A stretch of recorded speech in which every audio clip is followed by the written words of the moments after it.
పొట్టి శ్రీరాములు గారి త్యాగాన్ని కనుక మనం ఈ సభలో ప్రజా సంక్షేమం కోసం మాత్రమే చర్చలు జరగాలి, వాదోపవాదాలు హద్దులు దాటకుండా ఉండాలి, వ్యక్తిగత దూషణకి తావివ్వకుండా ఉండాలి. అలా కాకుండా గత ప్రభుత్వం లాగే ఈ సభని తిట్లకి బూతులకి కొట్లాటికి వాడితే ప్రతి నిమిషం పొట్టి శ్రీరాములు గారి బలిదానాన్ని అవమానం చేసినట్టే. ఒక గొప్పవాడు, ఒక మహానుభావుడు బతికినప్పుడు మాత్రమే కాదు, చనిపోయిన తర్వాత కూడా కొన్ని తరాలు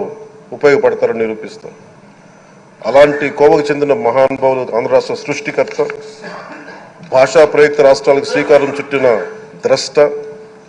అమరజీవి శ్రీ పొట్టి శ్రీరాములు గారి స్మృతిలో ఒక విలువలతో కూడిన ఒక సత్సాంప్రదాయాన్ని తెరలేపుతూ మీ ఆధ్వర్యంలో ఈ సభ జరగాలని, ఈ 5 ఏళ్ల ప్రజా ప్రస్థానంలో ఈ విలువైన 5 ఏళ్లు రాబోయే తరానికి గొప్ప భవిష్యత్తునిచ్చేలా, అన్నం పెట్టే రైతుకి, కౌలు చేసుకునే రైతుకి, రైతు కూలీకి అండగా ఉండేలా, మహిళలకి భద్రతతో పాటు ఉన్నత స్థాయికి ఎదిగేలా, ప్రభుత్వ ఉద్యోగులకి భద్రత కల్పించేలా, పశువు పక్షి ప్రకృతి సర్వజనులందరికీ కూడా మతాలకి ప్రాంతాలకి అతీతంగా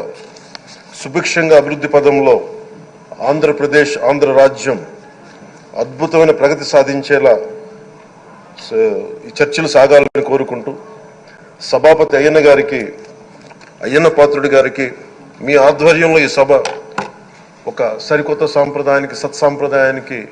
ఇది తెరతీయాలని కోరుకుంటూ మీకు మరోమారు శుభాభినందనలు తెలియజేసుకుంటాను.